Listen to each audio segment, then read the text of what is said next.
গাণিতিক ও পরিসংখ্যান ফাংশন।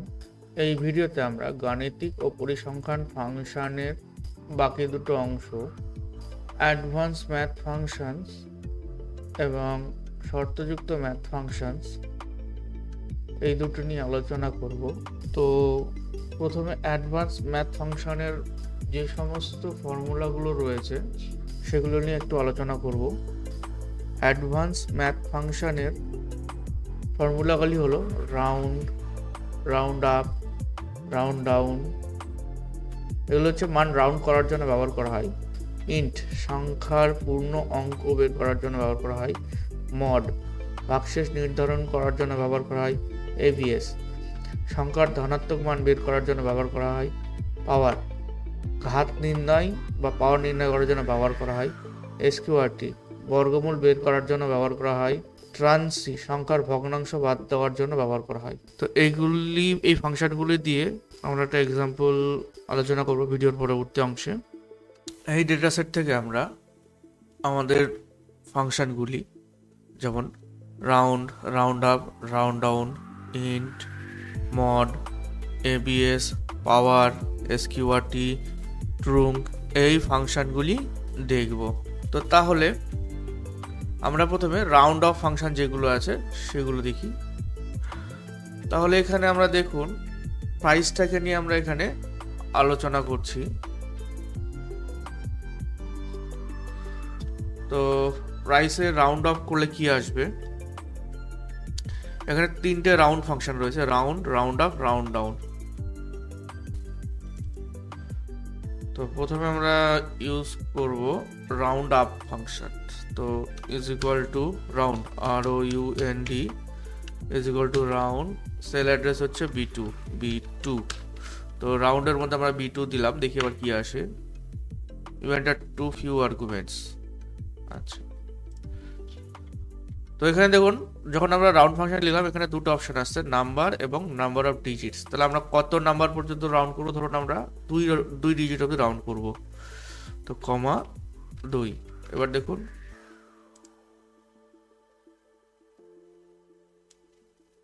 তাহলে 2 ডিজিট রাউন্ড করলে আমার এইরকম আসছে। এক্ষেত্রে কি হলো যে 0.5 নিচের সংখ্যাটা 0.5 ওপরের সংখ্যা, মানে 0.05 ওপরের সংখ্যা 1 নিল এবং দেখুন তার নিচের সংখ্যা সেম থাকলো। 2 নম্বর ডিজিট মানে লাস্ট ডিজিট যেটা আসছে সেখানে 5 ওপরে থাকলে সেটা 1 করে দিয়ে আগের ডিজিটের সঙ্গে যোগ হয়ে যাচ্ছে। দেখুন আপনারা এক্ষেত্রে তাই করেছে। যেমন ধরুন এখানে কি আছে 5.5, তো এখানে 5.6 হয়ে গেল। এখানে 7.3, তাহলে 7.3 আসলো। এই জায়গায় 6.1 থাকবে, কিন্তু এই জায়গায় দেখুন এক জায়গায় 2.07, 7.9 আছে, তাহলে এটা 45.8 হয়ে যাবে। আমরা দেখতে পাই যে 45.8 হয়ে গেছে। তাহলে 0.05 উপরে থাকলে সেটা 1 হয়ে আগের সংখ্যার সঙ্গে যোগ হয়ে রাউন্ড ফাংশন কাজ করছে। মানে পয়েন্টের পরে সেকেন্ড ডিজিটটা রাউন্ড অফ হচ্ছে এখানে। তাহলে রাউন্ড ফাংশন থেকে আমরা জানতে পারলাম যে পয়েন্টের পরে যেই ডিজিট নাম্বারটা দেব আমরা সেই ঘরের অঙ্কটাই রাউন্ড অফ হবে এখানে। এখন আমরা রাউন্ড আপ ফাংশনটি দেখব।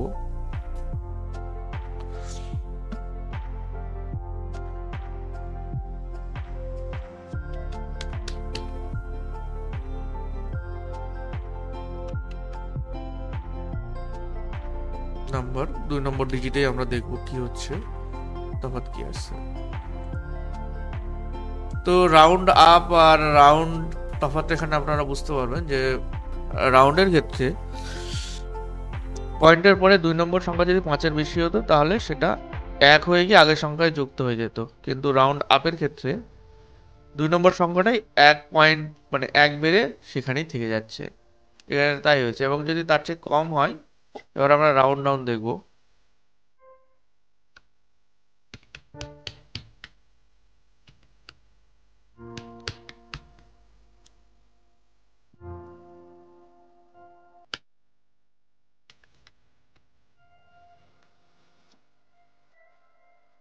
দেখুন এখানে এই সংখ্যাটা থেকে দেখুন, তফাৎটা এখানে আপনারা বুঝতে পারবেন। রাউন্ড ডাউন, যেহেতু এখানে পরের 2 নম্বর সংখ্যাটা 5-এর নিচে রয়েছে, সেই জন্য সেই সংখ্যাটাকে বাদ দিয়ে দিল। এখানে আমরা দেখছি যে রাউন্ডের ক্ষেত্রে যদি নাম্বার অফ ডিজিট বা যেই ঘরে যে অঙ্কের নিয়ে আমরা আলোচনা করব, সেই অঙ্কটি 5-এর বেশি হলে সেটি 0 হয়ে গিয়ে আগের ঘরের সঙ্গে 1 যোগ হয়ে যায়। রাউন্ড আপের ক্ষেত্রেও অনেকটা সেই রকম। উপরের এক্সাম্পলটি দেখুন একটু। এখানে রাউন্ডের ক্ষেত্রে পয়েন্টের ঘরে 2 ডিজিট সেম নিয়েছে। রাউন্ড আপের ক্ষেত্রে কি হয়েছে দেখুন, পয়েন্টের পরের সমস্ত সংখ্যা বাদ হয়ে গিয়ে 2 নম্বর ডিজিটের সঙ্গে 1 যোগ হয়ে 3 করে দিয়েছে। এবং রাউন্ড ডাউনের ক্ষেত্রে যেহেতু সেটি 5-এর কম, তাই পরবর্তী অংশগুলো সম্পূর্ণই বাদ দিয়ে 0.32 করে রেখে দিয়েছে। এইবার আমরা ইন ফাংশন নিয়ে আলোচনা করব, যেটি কি করে পয়েন্টের পরে সম্পূর্ণ সংখ্যাগুলি বাদ দিয়ে শুধুমাত্র পূর্ণ সংখ্যাটিকেই রিটার্ন করে। তো দেখুন এই এক্সাম্পলটাতে কি হচ্ছে,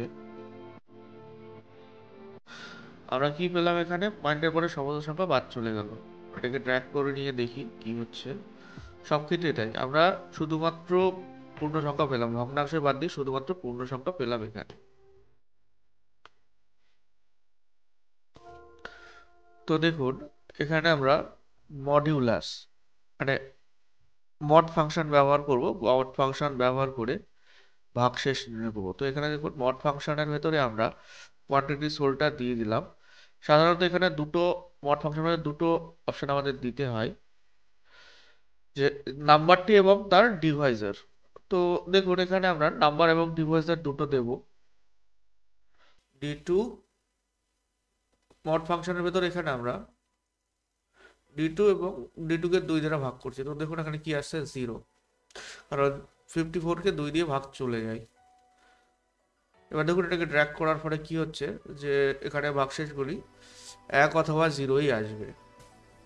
তো আমরা এটাকে যদি আমরা 4 বা 3 দিয়ে দিই, 3 দিয়ে দিলেও যেহেতু 54-কে 3 দিয়ে ভাগ চলে যায় সেজন্য 0 আসছে।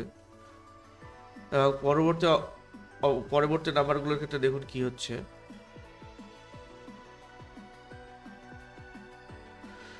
এক্ষেত্রে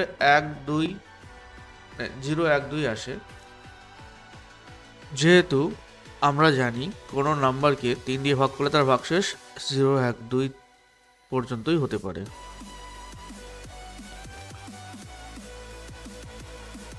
আমরা এখন অ্যাবসলিউট বা এবিএস ফাংশনটা দেখব, যেখানে এবিএস ফাংশনটা রিটার্ন করে সবসময় পজিটিভ নাম্বার।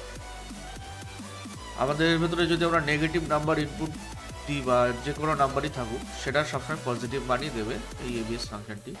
তো এখানে দেখুন এখানে নেগেটিভ নাম্বার রয়েছে, সেটাকে পজিটিভ করে দেবে। এক্ষেত্রে সব কিছুর ক্ষেত্রে সাধারণত কোনো নাম্বারকে আমরা যখন অ্যাবসলিউট দেখাতে চাই, সেটাকে শুধু নাম্বার হিসেবেই দেখাতে চাই, তাহলে এক্ষেত্রে আমাদের এই এবিএস ফাংশনটি খুবই কার্যকরী।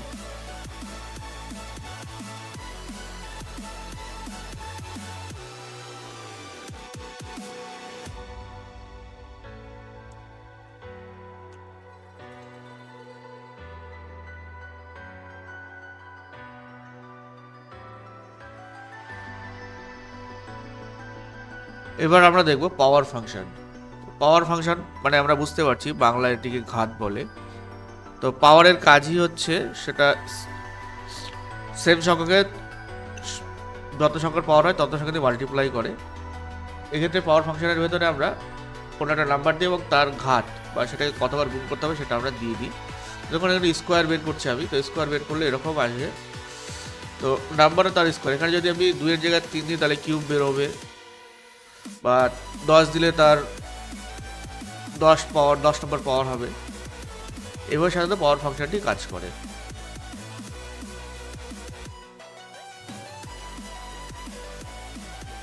তো দেখুন কোনো একটা নাম্বারের 10 টু দি পাওয়ার থাকলে অনেক বড় নাম্বার আসে, এক্ষেত্রে সেলের উইথটা বাড়াতে হয় আমাদের, এবং যেহেতু এক্সেলের ক্ষেত্রে নাম্বারটা অন্য ফরম্যাটে চলে আসে, সেই জন্য সেটিকে নাম্বারে আমাদের কনভার্ট করে নিতে হয়। এখন আমরা দেখব স্কোয়ার রুট ফাংশন। সাধারণত এসকিউআরটি ফাংশন বা স্কোয়ার রুট ফাংশন এর ভেতরে কোনো নাম্বার দিলে সেই নাম্বারের স্কোয়ার রুট বের করে দেয়। তো দেখুন এখানে ইজ ইকুয়াল টু এসকিউআরটি ব্র্যাকেটে d2, তাহলে এখানে d2 এর স্কোয়ার রুট বের করে দিবে। তো এইভাবে আমাদের স্কোয়ার রুট ফাংশন কাজ করে।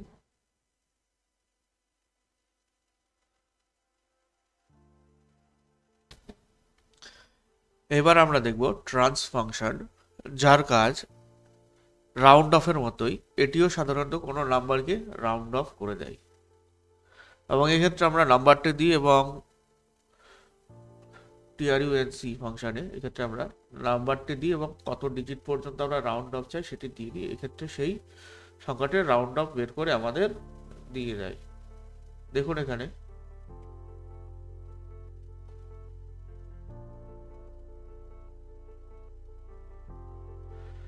এটি সাধারণত দশমিকের পরে কত ঘর ডিজিট পর্যন্ত আমরা চাই সেই নাম্বারটিকে এখান থেকে দিয়ে দেয়।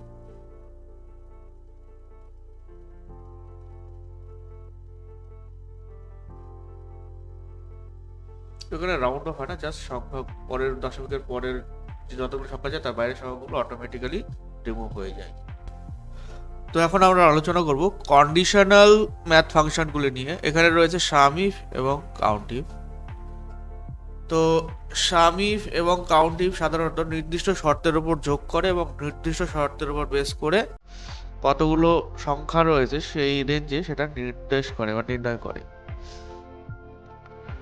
তো সেই কন্ডিশনটা সাধারণত একটি সংখ্যা হয়। যেমন ধরুন সাম ইফে যদি আমি দিই যে কোনো একটা রেঞ্জে কতগুলো 50 রয়েছে, তাহলে সেই সংখ্যাটার নিয়েই সাম ইফ শুধু সেই ততগুলো 50কেই যোগ করবে, মানে সেই রেঞ্জে যতগুলো 50কে সাম ইফ খুঁজে পাবে সেগুলোকেই যোগ করবে। কাউন্ট ইফও তাই। কাউন্ট ইফ যদি কোনো রেঞ্জে 50 আমরা কন্ডিশন দিই, তাহলে কাউন্ট ইফ সেই রেঞ্জে যতগুলি 50 খুঁজে পাবে সেই 50 নিয়েই কাউন্ট করবে। এই এক্সাম্পলটাতে দেখুন একটু এখানে কি করছি আমরা। এখানে সাম ইফ ব্যবহার করে আমরা দেখব কি হবে।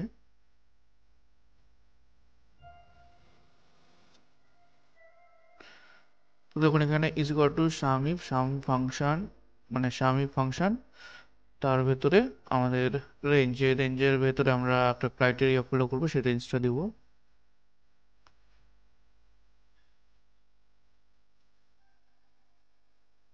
C2 থেকে G2 এবং ক্রাইটেরিয়া আমরা দেব 50।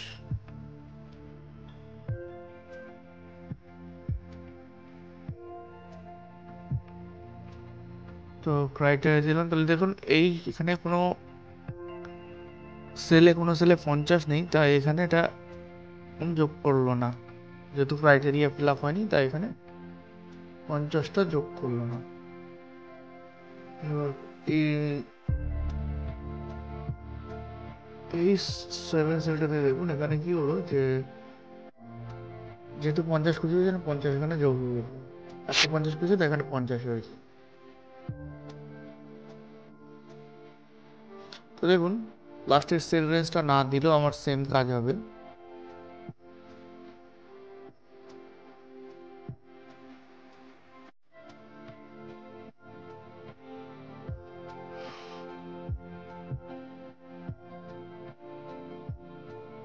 তো ক্রাইটেরিয়াতে এখানে লেস দেন গ্রেটার দেন বা কোনো কন্ডিশন ব্যবহার করা যাবে না, শুধুমাত্র আমাদের একটা নির্দিষ্ট ভ্যালু দিতে হবে, যে ভ্যালুটাকেই এই ফাংশন ক্রাইটেরিয়া হিসেবে ব্যবহার করতে পারবে।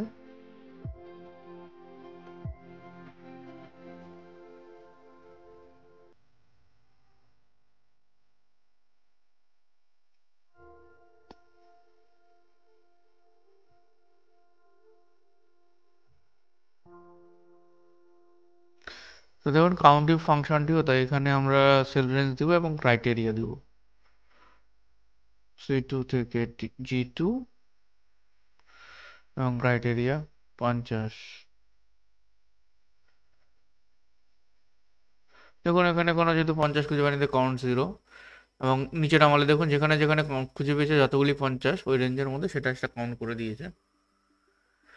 এবার দেখুন একটু যদি মডিফাই করা হয়, আমরা এটা ভ্যালুগুলোকে যদি মডিফাই করি বা পূর্বে মডিফাই করলেও একই রকমই হতো। যখনই মডিফাই করছে অটোমেটিকই দেখুন ফর্মুলা যেহেতু ওখানে অ্যাক্টিভ আছে সেই জন্য অটোমেটিক আপডেট হয়ে যাচ্ছে, আপনারা দেখেই বুঝতে পারবেন। এখানে 6 নম্বর রোটি লক্ষ্য করুন, এখানে দুটি যেহেতু 50 খুঁজে পেয়েছে, যেহেতু কন্ডিশন ক্রাইটেরিয়া 50 ছিল সেই জন্য এখানে দুটি সাম ইফে দুটি 50 যোগ হয়ে গেছে এবং কাউন্ট ইফে 2 দেখাচ্ছে যেহেতু দুটি 50 খুঁজে পেয়েছে। আপনাদের কোনো কোয়ারি থাকলে এই রিলেটেড অবশ্যই কমেন্ট বক্সে মেনশন করুন। ভিডিওটি দেখার জন্য অসংখ্য ধন্যবাদ। ভিডিওটি ভালো লাগলে আমার এই চ্যানেলটি অবশ্যই সাবস্ক্রাইব করুন এবং কমেন্ট বক্সে আপনাদের মূল্যবান মতামত অবশ্যই জানান। অসংখ্য ধন্যবাদ।